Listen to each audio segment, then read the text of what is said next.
Good morning class. चलिए आज हम लोग अपना क्लास स्टार्ट करते हैं।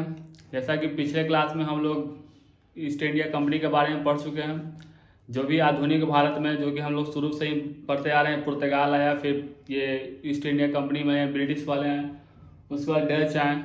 तो आज हम लोग किसके बारे में पढ़ने वाले हैं? तो आज हम लोग डच ईस्ट इंडिया कंपनी के बारे में पढ़ने वाले हैं। डच ईस्ट इंडिया कंपनी जो था, भारत में आकर कैसे स्थापना किया अपने कंपनी को, कब आया, क्या क्या यहाँ पे किया, कौन कौन से युद्ध लड़ा, उसके बारे में आज हम लोग डच के बारे में पढ़ने वाले हैं। ठीक है, तो जैसे कि हम लोग पहले क्लास में सीखे थे कि डच कब आया था, तो 1602 ईस्वी में। तो 1602 ईस्वी में डच ईस्ट इंडिया कंपनी वाली यहाँ भारत में आ चुका था। यहाँ 1602 में आया था और अपना जो कंपनी है वो 1605 में स्थापित किया था। इसीलिए अगर एग्जाम में पूछे कि दूसरी कंपनी भारत में आने वाली या स्थापित होने वाली, तो हमेशा डच ईस्ट इंडिया कंपनी मारिएगा, ना कि ब्रिटिश ईस्ट इंडिया कंपनी। क्योंकि ब्रिटिश ईस्ट इंडिया कंपनी जो था वो 13 और 14 में आया था, यानी कि 1613-14 में उसका स्थापना हुआ था। तो खुद फरमान तो जारी हो गया था 1600 में, लेकिन यहाँ पहुंचा था 1608 के आसपास में, और कंपनी लगाया था 1613-14 के आसपास में। ठीक है, लेकिन ये जो डच ईस्ट इंडिया कंपनी है, ये अपना कंपनी यानी अपना जो कारखाना या कोठी जिसको कहता है, वो यहाँ पे 1605 में स्थापित कर दिया था।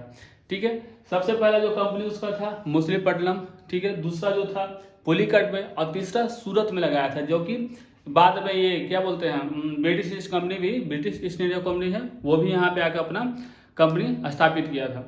ठीक, अब जो ये डच वाले थे, डच वाले अपना धीरे धीरे विस्तार करना शुरू किए थे इंडिया में। तो इंडिया में विस्तार करना शुरू किए थे, तो ये बिहार में भी आए थे। बिहार के पटना में 1632 में अपना फैक्ट्री लगाए थे। 1632 में, ये कई बार एग्जाम में पूछा जा चुका है। ये जो लाइन देख रहे हैं, पटना में फैक्ट्री कब लगाया डच, तो 1632 ईस्वी में। एग्जाम में हजारों बार ये क्वेश्चन पूछा जा चुका है। तो इसको इस डच ईस्ट इंडिया कंपनी में देखा जाए तो ये बहुत इंपॉर्टेंट लाइन है। ठीक है, उसके बाद जैसे जैसे विस्तार कर रहे थे, इसके पैरेलल ये ब्रिटेन वाले भी अपना विस्तार कर रहे थे। तब दोनों में अपने सत्ता के लिए या अपने अस्तित्व के लिए लड़ाई हुआ। ठीक है, इन दोनों का लड़ाई कब हुआ? इन दोनों का लड़ाई हुआ 1759 में, जिसको कि बेदरा का युद्ध कहा गया। कौन सा युद्ध? बेदरा का। पिछले कुछ शायद 6 या 7 महीना पहले सीजीएल का एग्जाम हुआ था, उसमें ये क्वेश्चन पूछा था कि बेदरा का युद्ध कब हुआ, तो 1759 में हुआ था। तो इसको दिमाग में रखिएगा कि बेदरा का युद्ध कब हुआ था, तो 1759 में हुआ था। किसके किसके बीच में हुआ था? तो डच और ब्रिटिश ईस्ट इंडिया कंपनी के बीच में हुआ था। ठीक है, अब जो ये डच थे, ये अपना व्यापार यानी जो अपना बिजनेस करते थे, वो अधिकतर इंडोनेशिया वाले के साथ करते थे। इनका मतलब जो भी लेन देन हुआ करता था, अधिकतर जो भी आयात निर्यात जो करना होता था, इंडोनेशिया से ज़्यादा करते थे। भारत में कंपनी था, लेकिन भारत से ज़्यादा वो आयात निर्यात नहीं करते थे। क्यों नहीं करते थे? तो आप कारण समझ रहे होंगे कि जो यहाँ पर ब्रिटिश ईस्ट इंडिया कंपनी था, उसका वर्चस्व बढ़ते जा रहा था। तो वो अपने फायदा के लिए, यानी कि ब्रिटिश ईस्ट इंडिया कंपनी अपने फायदा के लिए किसी और को बढ़ने नहीं दे रहा था। इसीलिए ये यहाँ कंपनी तो लगाए हुए थे, लेकिन ये व्यापार ज़्यादा किससे पसंद करना पसंद करते थे? तो इंडोनेशिया वाले से।